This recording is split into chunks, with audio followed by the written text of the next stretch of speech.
प्रेम से बोलिए भगवान ने बुद्धि की। क्योंकि जब हमारी सावित्रीबाई फुले घर घर पढ़ाने के लिए जाती थी, क्योंकि पहले हमारी माताओं बहनों के पास शिक्षा नहीं थी,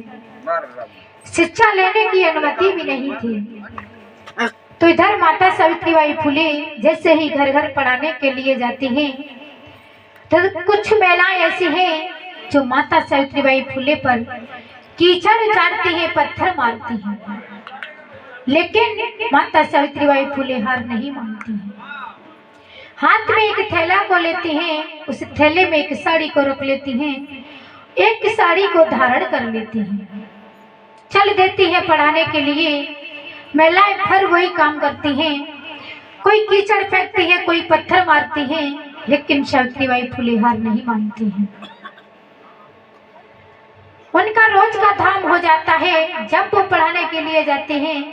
इधर महिलाएं वही काम करती हैं, कोई कीचड़ फेंकती हैं, कोई पत्थर मारती हैं। एक दिन ऐसा होता है, ज्योतिबा फुले के घर पर कुछ विरोधी लोग आ जाते हैं, कहते हैं यदि तुम्हारी पुत्र वधू ने घर घर पढ़ाने का कार्य बंद नहीं किया तो मैं तुम्हारे घर में आग लगा देंगे। जैसे ही सावित्रीबाई फुले के ससुर सुनते हैं तो कहते हैं ठीक है, मेरी पुत्र वधू आएंगी तो मैं उन्हें समझा देंगे। आज वो जैसे ही धमकी दे करके जाते हैं, इधर माता सावित्रीबाई फुले, राष्ट्रपिता ज्योतिबा फुले जैसे ही दोनों लोग घर पर आते हैं, अपने पिता को स्वस्थ देखते हैं तो कहने लगते हैं पिता क्या बात हो गई है, जब मैं घर पर आती थी तो आप मुझे खुश दिखाई दिया करते थे, कौन सी बात हो गई है, कौन सी मुझ पर भूल हो गई है जो आप क्यों नहीं खुश हुई। सावित्रीबाई फुले के ससुर कहने लगते हैं मैं अपने इस घर में आग लगवाना नहीं चाहते हैं, क्योंकि जब तुम घर घर पढ़ाने के लिए जाती हो तो कुछ विरोधी लोग मेरे घर पर आते हैं, मुझे धमकी दे करके जाते हैं यदि तुम्हारी पुत्र वधू ने घर घर पढ़ाने का कार्य बंद नहीं किया तो मैं तुम्हारे घर में आग लगा दूंगी। आज जैसे ही राष्ट्रपिता ज्योतिबा फुले सुनते हैं, सावित्रीबाई फुले सुनती हैं तो कहते हैं पिताजी आप क्या कहना चाहते हैं। तो आज सावित्रीबाई फुले के ससुर कहते हैं जो तुम पढ़ाने का कार्य करती हो वो आज से बंद कर दो। सावित्रीबाई फुले कहती हैं पिताजी अरे आप कैसी बातें करते हो, हमारी माता बहनों के पास शिक्षा नहीं है,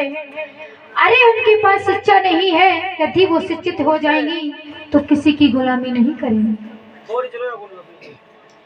तो आज जैसे ही सावित्रीबाई फुले समझाती हैं, लेकिन उनके ससुर बार बार कहते हैं मैं अपने इस घर में आग लगवाना नहीं चाहते हैं। आज